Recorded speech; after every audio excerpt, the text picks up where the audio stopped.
చెడ్డవాడు. ఒక ఊర్లో ఇద్దరు ముసలివాళ్ళు ఉండేవాళ్ళు. ఒకడు మంచివాడు, ఒకడు చెడ్డవాడు. ఒక ఏడాది సంవత్సరం రోజున ఇద్దరూ కలుసుకున్నారు. నాకు రాత్రి కల వచ్చింది, నా అదృష్టం ఆకాశం నుంచి వచ్చి పడిందంట అన్నాడు మంచివాడు. ఓ, చిత్రంగా ఉందే, ఎందుకంటే నాకు కూడా నా కలలో అదృష్టం వచ్చింది, అది భూమి నుండి వచ్చిందంట అన్నాడు చెడ్డవాడు. ఎవరి అదృష్టం ఎలా వస్తుందో చూద్దాం అని మంచివాడు తన ఇంటికి తాను వెళ్ళిపోయాడు. కొద్ది రోజులు గడిచాక చలి రోజులు వెళ్ళిపోయాయి. ఇవాళ పొలం పని ఆరంభించవచ్చు అనుకొని మంచివాడు పార పలుగు తీసుకొని పొలానికి వెళ్ళి త్రవ్వడం మొదలుపెట్టాడు. ఉన్నట్టుండి పలుక్కు కంగుమని ఏదో తగిలింది. పొలంలో పలుగురాళ్ళు ఎలా వచ్చాయి అని ఆశ్చర్యపడుతూ తవ్వి చూస్తే అది ఒక బిందె. మంచివాడు దాని మూత తీసి చూసేసరికి అందులో బంగారు కాసులు మొహరీలు కనిపించాయి. మంచివాడు ఆ బిందెను తిరిగి యథాప్రకారం పెట్టేశాడు. పాపం, ఈ నిధి ఆ ముసలాడిదే అయి ఉంటుంది.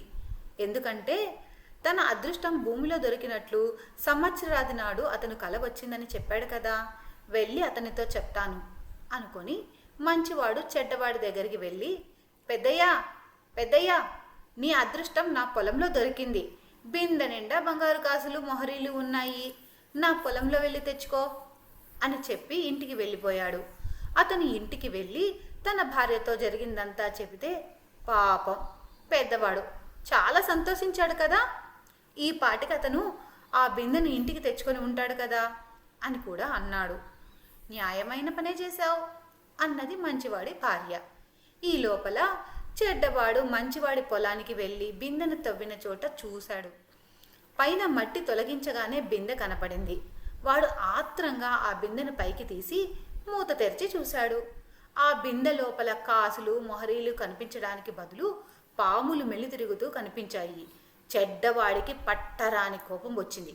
దొంగ వెధవ, ఎంత మోసం చేశాడు, ఇందుకు వాడికి తగిన ప్రాయశ్చిత్తం చెయ్యక మానను అనుకొని చెడ్డవాడు బిందెను ఇంటికి పట్టుకుపోయాడు.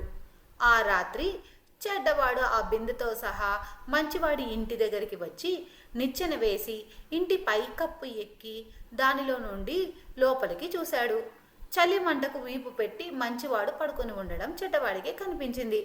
తనకు ఇంత ద్రోహం చేసి నిశ్చింతగా చలి కాచుకుంటూ పడుకుంటాడా అని మంచివాడిని చూసి చెడ్డవాడికి మరింత కోపం వచ్చింది.